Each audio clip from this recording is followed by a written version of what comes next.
Mark Helprin is an author who was educated at Harvard, Oxford, Princeton, Columbia, having also served in the British Merchant Navy and the Israeli military. I will simply convey his words from an article first printed in Hillsdale College's imprimis 3 years before 9/11 propelled us into the realization that we had been at war for over 20 years, but only the other side knew it was a war. And also before we knew how crushing and debilitating our enormous debt would be and has become. I've shortened the words a bit and provide them here as they express my heart more exquisitely than my own written words could. When letters took a month by sea and the records of the United States government could be moved in a single wagon pulled by 2 horses, we had great statesmanship. We had men of integrity and genius.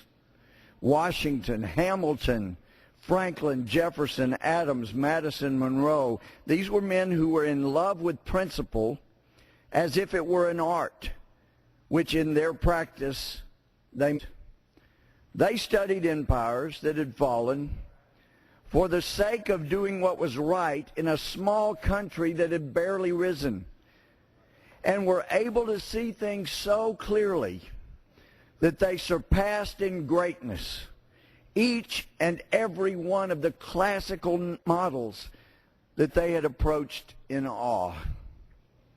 Now lost in the sins and complexity of a Xanadu, when we desperately need their high qualities of thought, their patience of deliberation, and their unerring sense of balance, we have only what we have, which is a political class that in the main has abandoned the essential qualities of statesmanship with the excuse that these are inappropriate to our age. They're wrong.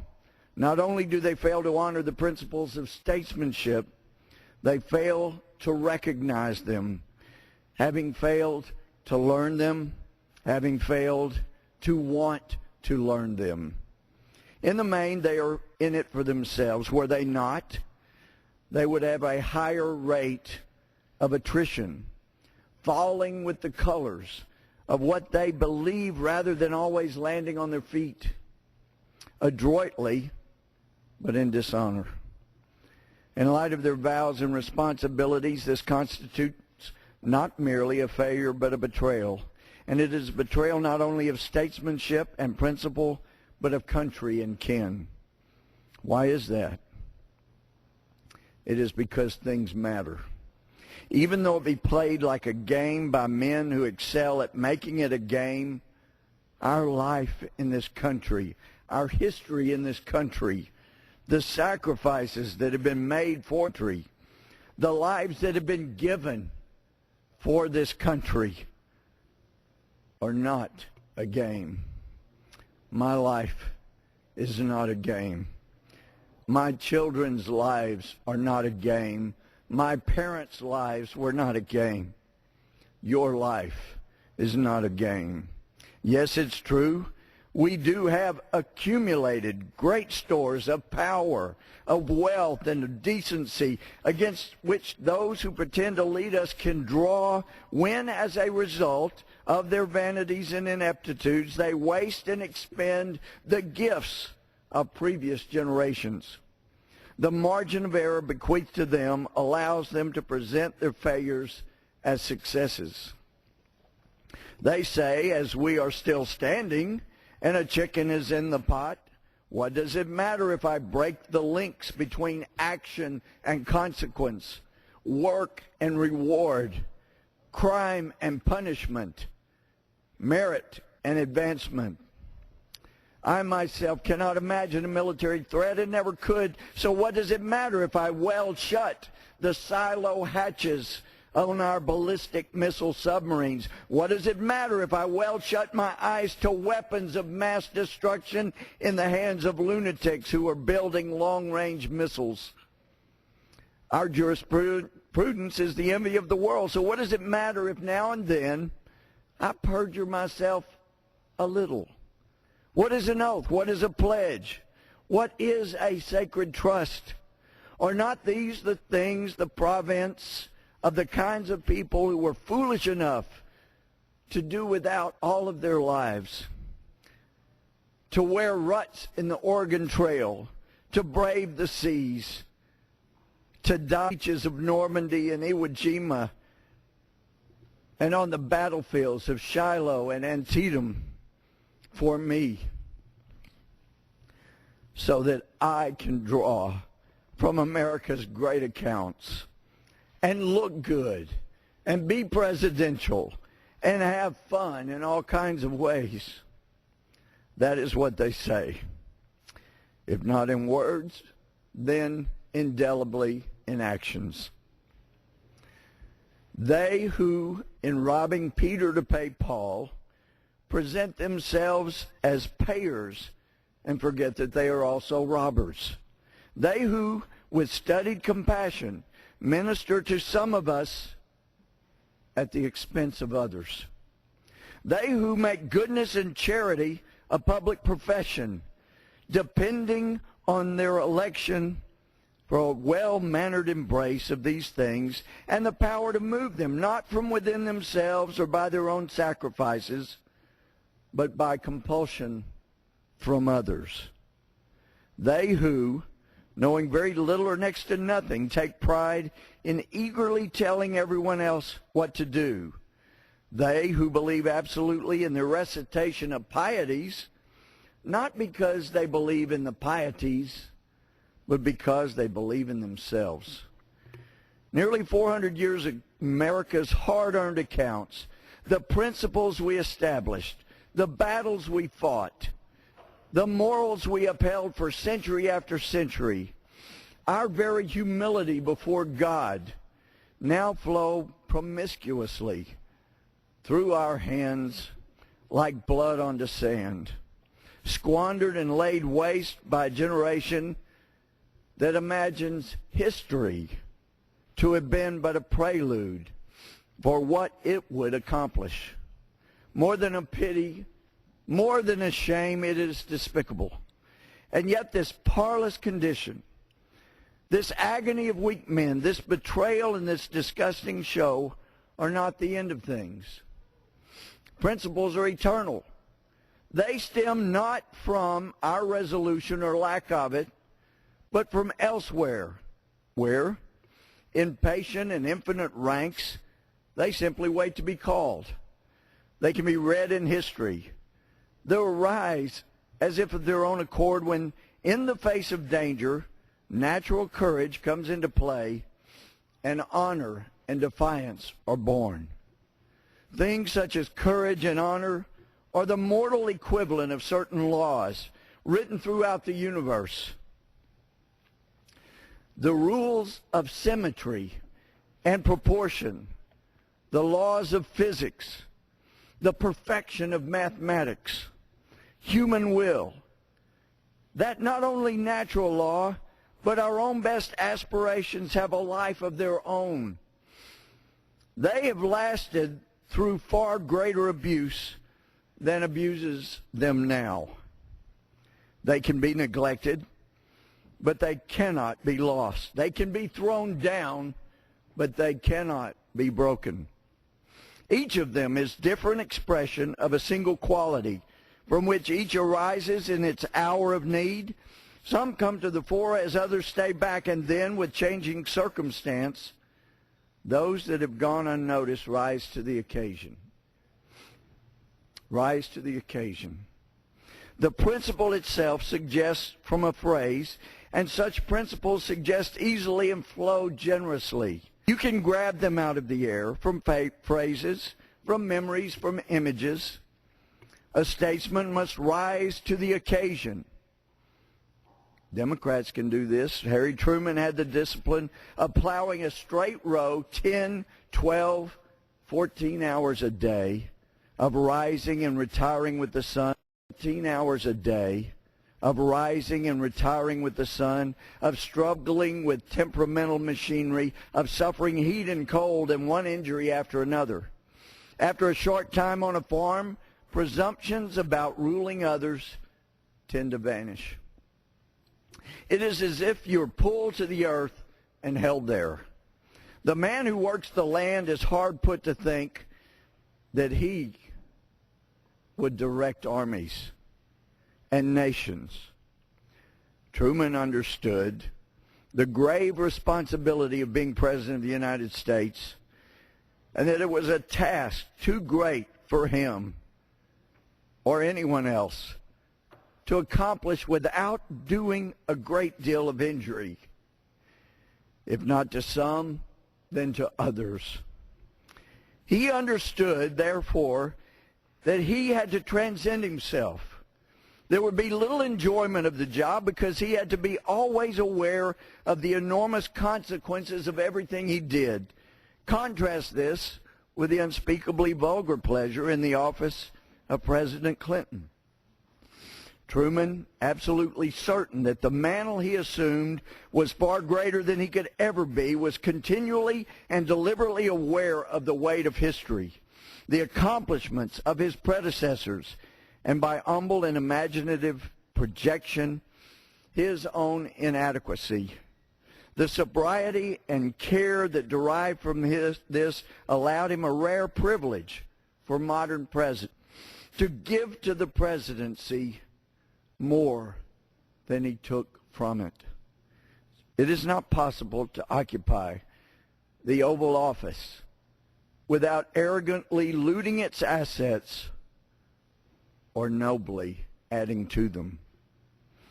May God bless the president who adds to them, and may God condemn the president who loots them.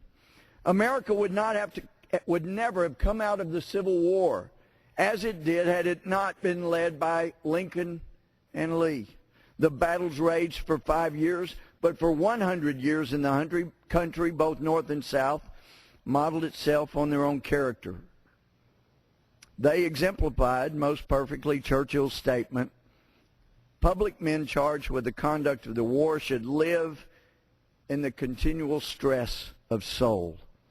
The continual stress of soul is necessary as well in peacetime, because for every good deed in public life, there is a counterbalance. Benefits are given only after taxes are taken. That is part of governance. The statesman who represents the whole nation sees in the equilibrium for which he strives a continual tension between victory and defeat. If he did not understand this, he would have no stress of soul. He would merely be happy about money showered on the orphan, taken from the widow, about children sent to daycare so that they may be long absent from their parents, about merciful parole of criminals who kill again. Whereas a statesman knows continual stress of soul, a politician is happy, for he knows not what he does. It's difficult for individuals or nations to recognize that war and peace alternate, but they do. No matter how long peace may last, it will end in war. Though most people cannot believe at this moment that the United States of America will ever actually fight for its survival. But history guarantees that it will. And when it does, most people will not know what to do. They will believe of war as they did of peace, that it's everlasting. The statesman who is different from everyone else will, in the midst of common despair, see the end of war. Just as during the peace, he was alive to the inevitability of war and saw it coming in the far distance, as if it were gray, moving quietly across a dark sea. Now the politician will revel with his people and enjoy their enjoyments. The statesman, in continual stress of soul, will think of destruction.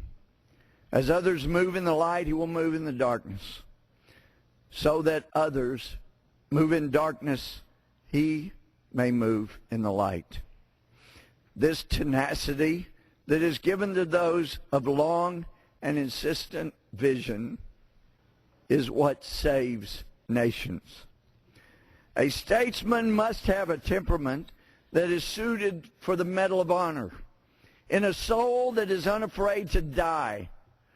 Electorates rightly favor those who have endured combat, not as a matter of reward for service, as is commonly believed, but because the willingness of the soldier to give his life is a strong sign of correct priorities, and that in the future he will truly understand that statesmen are not rulers but are servants. It seems clear, even in these years of squalid degradation, that having risked death for the sake of honor is better than having risked dishonor for the sake of life. No matter what you're told by the sophisticated classes that see virtue in every form of corruption and corruption in every form of virtue, I think you know as I that the American people hunger for acts of integrity and courage. The American people hunger for a statesman magnetized by the truth, unwilling to give up his good name, uninterested in calculation, only for the sake of victory, unable to put his interests before those of the nation. What this means in practical terms is no focus groups, no polls, no triangulation, no evasion, no broken promises, and no lies. These are the tools of the chameleon. They are employed to cheat the American people of honest answers to questions. If the average politician, for fear that he may lose something, is incapable of even a genuine yes or no, how is he supposed to rise to the great occasions of state? How is he supposed to face a destructive and implacable enemy? How is he supposed to understand the rightful destiny of his country and lead it there? At the coronation of an English monarch, he is given a sword. Elizabeth II took it last, and as she held it before the altar, she heard these words: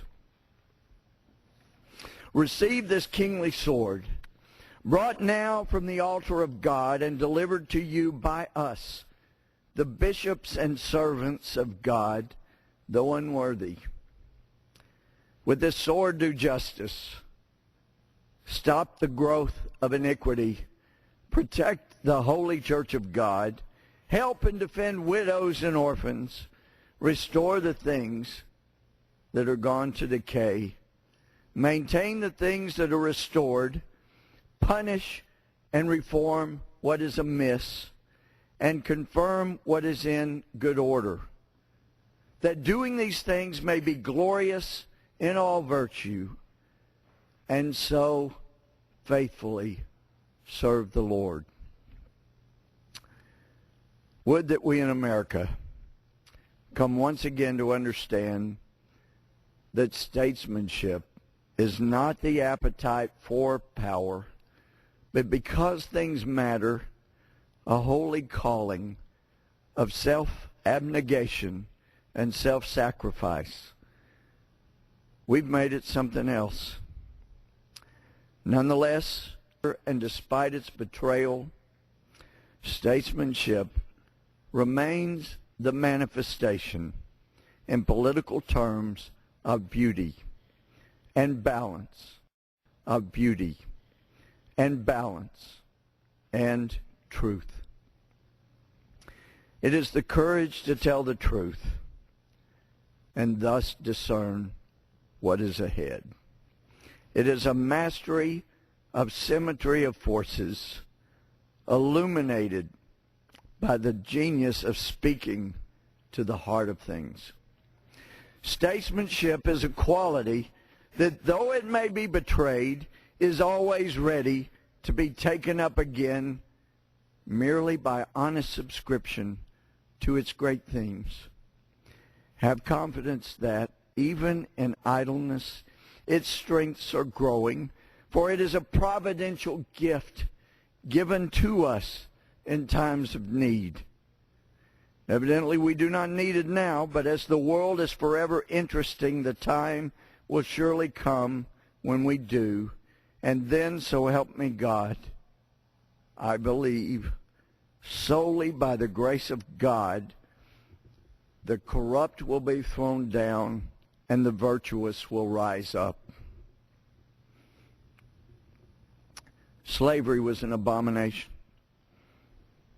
but statesmanship arose, and statesmen fought until its demise. But 13 years after the foregoing words were said, we do so desperately need that statesmanship and God's unmitigated grace. We need his providential gift of this nation to us to endure so that additional generations will so enjoy it. And in the process, may God resume blessing these United States of America. I yield back. Gentlemen have a motion.